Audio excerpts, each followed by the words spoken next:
Olá, queridos amigos, tudo bem com vocês? Que alegria estar aqui com vocês novamente para juntos estudarmos a lição da escola sabatina. Isso mesmo, estamos estudando durante esse trimestre o livro de Êxodo.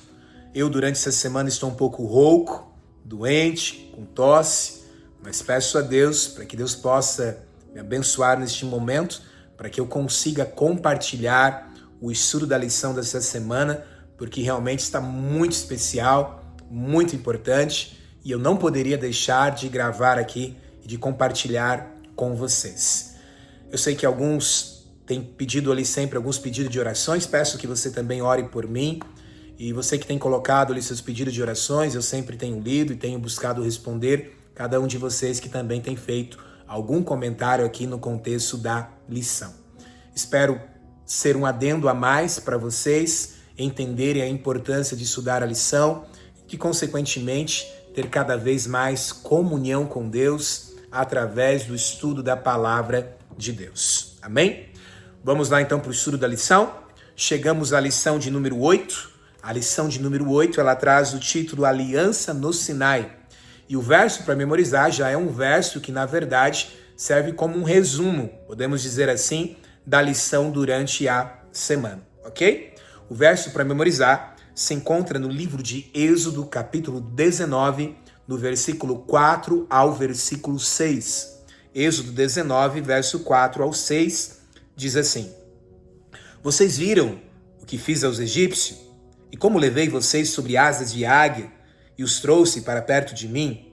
Agora, pois, se ouvirem atentamente a minha voz e guardarem a minha aliança, vocês serão a minha propriedade peculiar dentre todos os povos, porque toda a terra é minha, e vocês serão para mim um reino de sacerdotes e uma nação santa. Amém? Louvado seja Deus por isso. Eu quero frisar algo muito importante dentro deste verso e aplicar aqui para nós também. A primeira parte é onde diz, e os trouxe para perto de mim. Ou seja, Deus liberta o povo não apenas para levá-lo para a terra prometida. Deus liberta o povo para trazê-lo perto dele, para que ele possa habitar no meio do povo. Amém? Louvado seja Deus por isso. Posso colocar uma aplicação aqui para nós?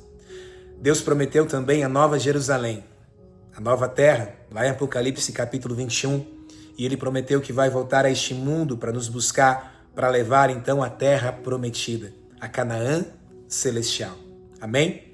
Só que a grande verdade é que Deus não quer simplesmente nos levar para a Canaã celestial, mas Deus quer vir a este mundo para que nós possamos estar com Ele face a face, para que Ele possa habitar no nosso meio. Amém? Louvado seja Deus por isso. Um outro ponto importante da lição, e especialmente dentro do verso, é entender que Deus então escolhe esse povo e faz uma aliança com eles. Deus também nos escolheu. Amém? João diz, eu vos escolhi, dizendo que Jesus ali relatou. Jesus nos escolheu. E ao nos escolher, assim como escolheu o povo hebreu, ele também nos dá uma missão. Porque aqui dentro do contexto do verso, você percebe que Deus escolhe o povo hebreu, mas também dá uma missão, lhes confia uma missão, para que eles pudessem ser uma bênção para todas as nações, para todos os povos. Amém? Ou seja, Deus também nos escolheu e Deus também nos confia uma missão, que é anunciarmos as verdades de Deus, anunciarmos que Jesus um dia morreu por nós, que Jesus um dia ressuscitou, que Jesus um dia subiu ao céu, que Jesus um dia voltará a este mundo para nos buscar e teremos a oportunidade de ter a vida eterna ao lado dele, face a face. Amém? Louvado seja Deus por isso. A lição dessa semana nos leva ao contexto desse preparo que Deus quer fazer com o povo hebreu, para que eles possam realmente ser uma luz perante a humanidade. Eles estão andando no deserto há aproximadamente 2 meses e eles chegam no Sinai E agora, no Sinai, eles vão permanecer ali aproximadamente 1 ano, para que durante esse período, durante esse contexto, Deus possa realmente trazer de volta a identidade do povo de Deus, para que Deus possa restaurá-los, para que eles possam realmente ser uma bênção perante todas as nações.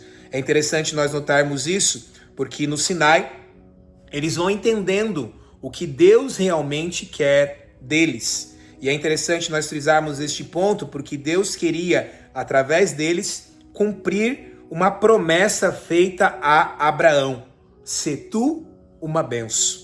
Ou seja, Deus quer agora, através deste povo, para que esse povo agora pudesse ser uma bênção perante todas as nações. Amém? Deus também tem esse chamado na sua vida, que nós possamos ser uma bênção aonde quer que nós estejamos. Amém? Louvado seja Deus por isso. Vamos lá para a lição de domingo. Lição de domingo traz o título No Monte Sinai, nos leva a estudarmos o livro de Êxodo, capítulo 19, do verso 1 ao verso 8. Eu não irei ler aqui todos os textos, como assim eu faço toda semana, eu não leio. Mas por que eu não leio? Porque eu leio antes de estudar a lição e de escrever aqui na minha lição. Então fica a dica para você ler também esses textos aí na sua casa, porque esses textos vão te ajudar a ler cada vez mais a palavra de Deus, a conhecer cada vez mais a palavra de Deus e assim ter cada vez mais comunhão com Deus diariamente na sua casa, na sua vida. Amém? Louvado seja Deus por isso. A lição então aqui nos traz esse texto, e esse texto nos leva a entender que Deus então, ele chama o povo para que esse povo então possa ser uma nação santa, possa ser um reino de sacerdote, possa ser um tesouro especial. Ele se encontra agora no contexto do Monte Sinai. O Monte Sinai é interessante estudar um pouco sobre ele, e o autor também nos coloca aqui alguns pontos. É interessante porque algumas pessoas acreditam que o Monte Sinai fica na Arábia Saudita. Porém, se nós estudarmos ali um pouco mais da arqueologia, do contexto histórico, do contexto geográfico, estudarmos a Bíblia, nós iremos perceber que possivelmente, na verdade, o Monte Sinai fica no contexto do Egito, aonde exatamente se chama-se ali de Gebel Mussá, que seria Monte de Moisés em árabe. E ali, dentro deste contexto, a Península do Sinai, ela tem 2.285 metros de altitude, e provavelmente seja esse o local onde Deus tem alguns encontros com Moisés. Isso mesmo, porque é também neste local que Deus chama Moisés, através ali no contexto da sarça ardente, e Deus chama Moisés para que Moisés então possa ir libertar o povo da escravidão do Egito. E é agora novamente no Monte Sinai, porque aliás Deus havia prometido para Moisés que eles voltariam ali para adorá-lo. E agora eles se encontram no contexto do Monte Sinai para adorar a Deus. E esse ponto é muito importante nós entendermos, porque o Monte Sinai, esse contexto, Monte de Moisés, Gebel Mussá, era realmente um contexto do Monte de Deus, onde Deus se fez presente muitas vezes, inclusive onde Elias foi em busca de Deus também após a perseguição ali, onde começou a ser perseguido por Jezabel, e Deus, ele vai em busca no Monte Sinai, em busca de Deus, ele fica ali depressivo, mas ele vai naquele contexto, naquele local, também em busca da presença de Deus. E é interessante nós frisarmos este ponto, porque é nesse local onde Moisés e a nação hebreia agora se encontram, e ali vão ter então esse contato com Deus, onde Deus estará querendo mostrar algo muito importante para eles, para restaurá-los, para que eles possam realmente ser uma bênção perante as nações. Amém?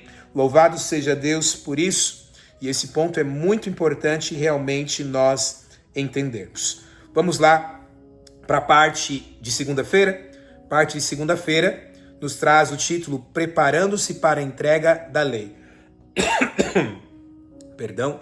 Preparando-se para a entrega da lei, nos leva a estudarmos Êxodo capítulo 19, do verso 9 ao verso 25.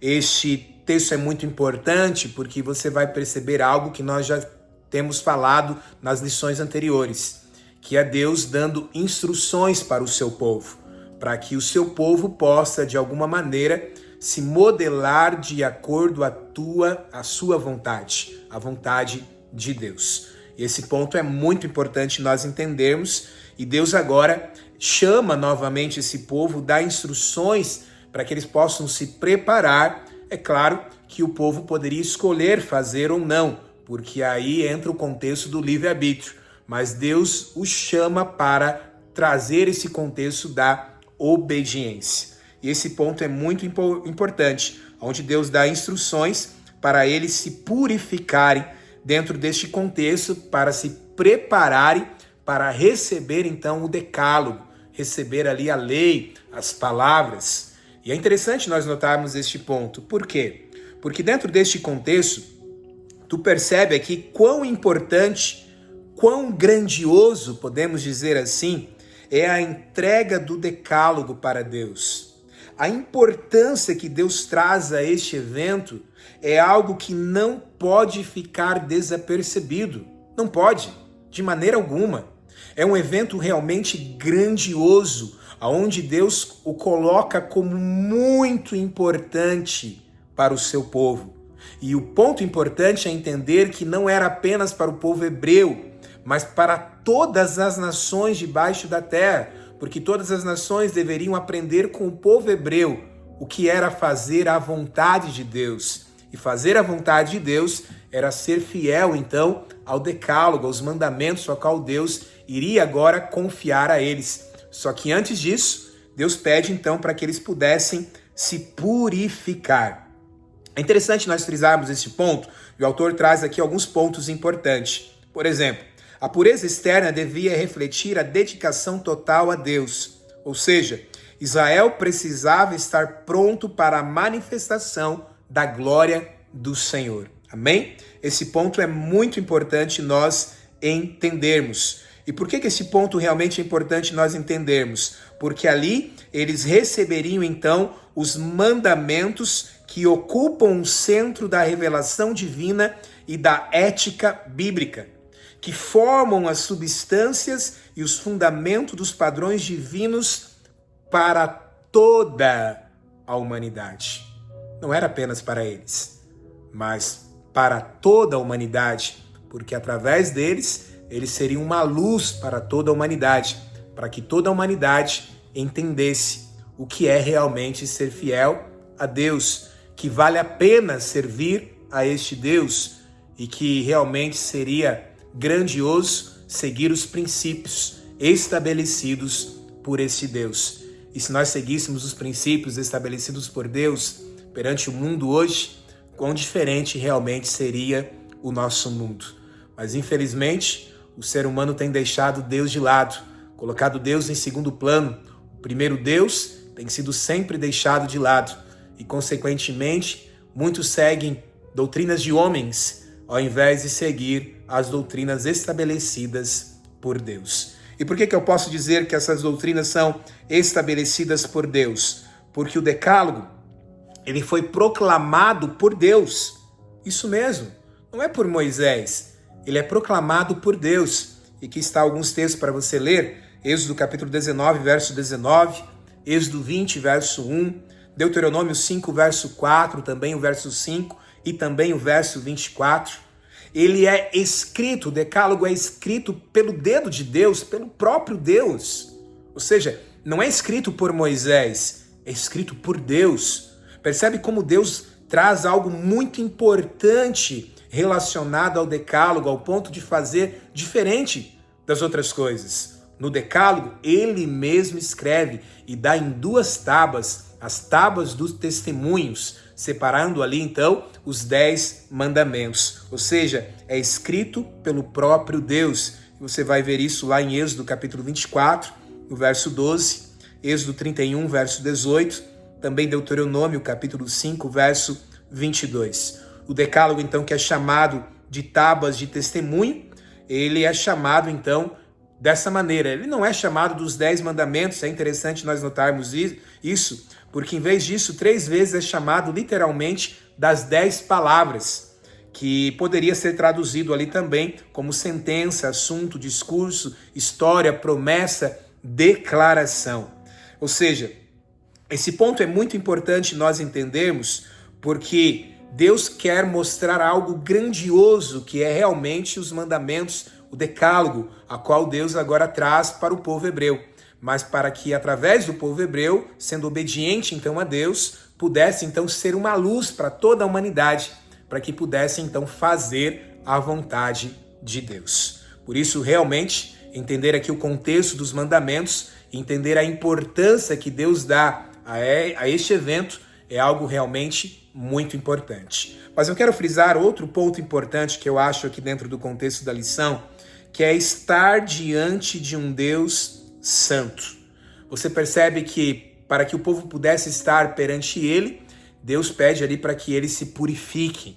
E esse ponto é muito importante para nós aplicarmos para nós hoje, que é uma reverência ensinada por Deus para estarmos na presença dele. E esse ponto é muito importante porque nós devemos sim aplicar para nós hoje também.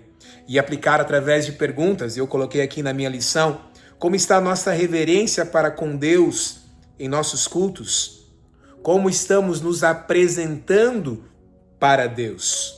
É certo que essas teofanias de Deus, apesar de nós não vermos como aqui em Êxodo, nós sabemos que Deus está presente todos os dias. Nós sabemos que mesmo não conseguindo vê-lo face a face, ele está presente. E como tem sido a nossa reverência para com esse Deus. Que nós possamos também aprender esse ponto dentro aqui da história, da lição dessa semana, dentro deste contexto ao qual Deus pede, então, reverência para estar perante ele. Amém? Louvado seja Deus por isso. Parte de terça-feira, a entrega do decálogo, onde nós entramos agora no contexto dos mandamentos e nos leva então a estudarmos os mandamentos que se encontra lá no livro de Êxodo, capítulo 20, do versículo 1 ao 17. E eu digo para você ler aqui que vale a pena você ler aí na sua Bíblia e você vai perceber, talvez você não conheça os mandamentos como está realmente na Bíblia, e você irá perceber que algumas coisas, como por exemplo o 4º mandamento que diz para guardar o sábado, muitas pessoas tiram esse mandamento e colocam para guardar domingos e festas de guardas, seguindo então o mandamento feito por homem, ao invés de ser o mandamento feito por Deus. Tirando também o 2º mandamento, que é não adorar imagens de escultura, fazendo então com que lá no 10º mandamento pudesse ser dividido em 2 mandamentos, para então novamente terem 10 mandamentos. Mas é interessante então você ler aí na sua casa, Êxodo capítulo 20, do versículo 1 em diante até o versículo 17, você vai ver então esse contexto dos mandamentos de Deus. E o importante entendermos dentro deste contexto é entender que esses mandamentos, eles revelam um relacionamento de amor com Deus e com o próximo. Por isso ele é dividido, organizado, podemos dizer assim, em 2 partes. A primeira tábua e a segunda tábua, as tábuas do testemunho. A primeira tábua contendo os 4 primeiros mandamentos e a segunda tábua contendo os outros 6 mandamentos.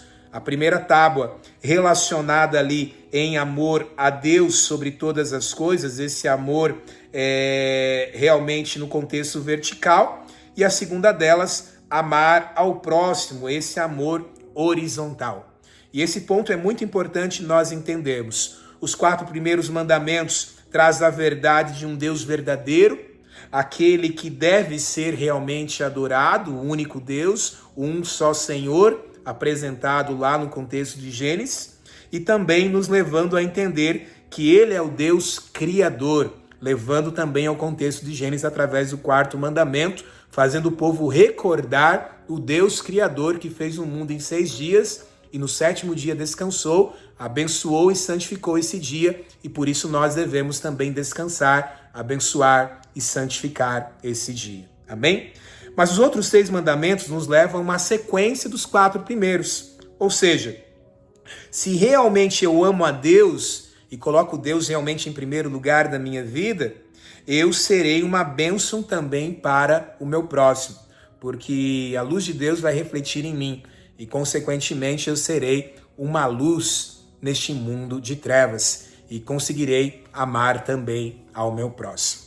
Por isso, os outros 6 mandamentos é uma sequência dos 4 primeiros. Os 4 primeiros, sim, estão relacionados em amar a Deus e os outros 6 em amar ao próximo, mas, na verdade, os 6 também são uma sequência dos 4 primeiros mandamentos. Amém? Louvado seja Deus por isso. O autor aqui da lição, ele coloca de forma mais explicada esses mandamentos. Eu quero ler aqui para vocês rapidamente. Ele coloca: o primeiro mandamento seria honrar e reverenciar a Deus, dando a Ele o primeiro e mais elevado lugar em todas as situações de nossa vida.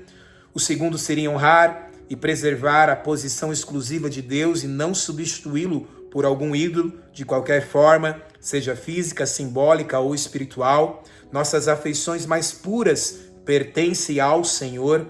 O terceiro, reverenciar o nome de Deus, o seu caráter e reputação. O quarto, honrar seu dia de descanso e adoração, que é o sábado, o dia do Senhor. O quinto, respeitar os pais. O sexto, respeitar a vida. O sétimo, respeitar o casamento. O oitavo, respeitar a propriedade das pessoas. O nono, respeitar a reputação dos outros. O décimo, respeitar a si mesmo, para que nenhum desejo egoísta manche seu caráter. E é muito importante nós notarmos isso. E o mais importante é entendermos que, ao fazer isso, nós estamos amando a Deus, porque os mandamentos nos levam realmente a esse amor por completo a um Deus que nos dá instruções para que nós sejamos obedientes, mas que nós temos o livre-arbítrio e vamos escolher se seremos ou não. E se escolhemos ser obedientes, estamos realmente amando a Deus. Amém? É interessante frisar isso porque João, capítulo 14, no versículo 15, diz assim: se vocês me amam, guardarão os meus mandamentos. Ou seja, Jesus aqui dizendo, se realmente nós amamos a Deus, nós guardaremos os mandamentos de Deus. Amém? Louvado seja ao nosso Deus por isso, porque os mandamentos são promessas antes de ordem. Uma promessa de um Deus que está no centro e que quer realmente salvar a todos. Por isso que nós possamos realmente entender a importância dos mandamentos de Deus para nós andarmos realmente em novidade de vida e fazermos a vontade de Deus nessa terra até que Ele venha. Amém? Louvado seja Deus por isso. Vamos lá à lição de quarta-feira. Desculpa. Lição de quarta-feira traz o título Diferentes Funções da Lei de Deus. Nos leva ali a estudarmos o livro de Tiago, capítulo 1, 23 ao 25, nos levando a refletirmos as funções da lei. A lei, ela não serve para limpar o meu pecado, mas a lei serve para mostrar o meu pecado. A lei, na verdade, é como se fora um espelho. O espelho não limpa, mas o espelho me mostra se eu estou sujo ou não. A água me limpa, e a água é Cristo, a graça, Cristo Jesus, que pagou o preço pelo meu pecado e pelo seu pecado. Porém, a graça só pode me limpar se realmente eu sei que estou pecando. E eu só irei saber se estou pecando através dos mandamentos. Porque pecado é transgressão da lei, como diz 1 João. Por isso é muito importante entendermos. A lei, ela não pode ser abolida. Ela não pode ser jogada por terra, porque se a lei é jogada por terra, eu não preciso da graça, porque a graça só acontece porque há pecado, e pecado só acontece porque há lei. E por isso a lei, então, ela me mostra onde eu estou errando, para que a graça possa, então, me perdoar se eu pedir perdão para Deus. A graça, então, pode me limpar, e mesmo pecador falho como eu sou, a graça me limpando, quando Jesus voltar, eu poderei então estar com Ele, tendo a vida eterna ao lado dele. Amém? Louvado seja Deus por isso, que nós possamos realmente entender que Deus quer que realmente nós entendamos que a lei é como se fora um espelho para todas as nações, mostrando que o nosso Deus, está no centro e nós devemos então ser obediente a Ele, sendo feliz em ser obediente a este Deus. E esse é um ponto muito importante. Deus quer que através de nós sejamos uma luz para este mundo, para que as pessoas possam ver através de nós que vale a pena servir a Deus, que vale a pena ser fiel aos mandamentos de Deus, que não é penoso, mas sim é uma honra, é um privilégio, é uma alegria servir a este Deus, colocá-lo em primeiro lugar na nossa vida. Amém? Louvado seja Deus por isso. Que nós possamos realmente compreender este ponto muito importante aqui da nossa lição. Chegamos à parte de quinta-feira, dentro dessa continuação, explicando o papel da lei, e ela nos traz agora o contexto da lei como promessa de Deus para nós, nos levando a estudarmos o livro de Romanos, capítulo 3, do verso 20 ao 24, aonde nos leva a refletirmos que os mandamentos realmente revelam os nossos pecados e nossa necessidade de um Salvador que é Jesus. Amém? Ou seja, a lei ela é um resgate ao plano original de Deus, para que o povo possa andar de acordo à vontade de Deus neste mundo. Por isso, realmente, a lei não apenas mostra o pecado, ela aponta para Cristo. E esse ponto aqui é muito importante. A lei me mostra que o pecado é o problema. Não é a lei que é o problema, mas sim o pecado. O pecado é o problema. Foi o pecado que fez Jesus ter que vir a este mundo morrer por nós. Não a lei. Mas a lei me mostra que o pecado é o problema. E a lei me mostra se eu estou pecando. E ao me mostrar, eu entendo agora que a graça de Deus pode me limpar se eu me arrepender e pedir perdão para Deus. Ele pagou o preço pelo meu e pelo seu pecado. Amém? Louvado seja ao nosso Deus por isso, porque realmente isso é muito importante entender que Cristo é o propósito para qual a lei aponta. Isso está lá no livro de Romanos, capítulo 10, no verso 4, onde Paulo afirmou que Jesus Cristo é o fim. Mas aqui é algo muito importante nós frisarmos, e o autor traz isso aqui também, e eu acho esse ponto muito importante. Porque fim aqui é a palavra em grego telos. Mas aqui o fim não está no sentido de que ele a tenha abolido ou eliminado a lei. Não é nesse sentido.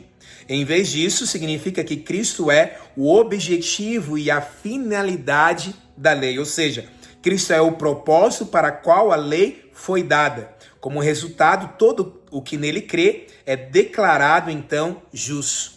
Não quer dizer, em hipótese alguma, que o sacrifício expiatório de Cristo não deu fim à validade e perpetuidade da lei, mas sim quer dizer que a lei continua ativa e a lei me leva, então, a Cristo. A palavra telos indica especialmente propósito, finalidade e não tempo, término. Isso aqui é muito importante nós entendermos, porque algumas pessoas pegam esse texto dizendo que em Cristo agora eu não preciso mais da lei. Mas não é isso que a Bíblia está nos dizendo.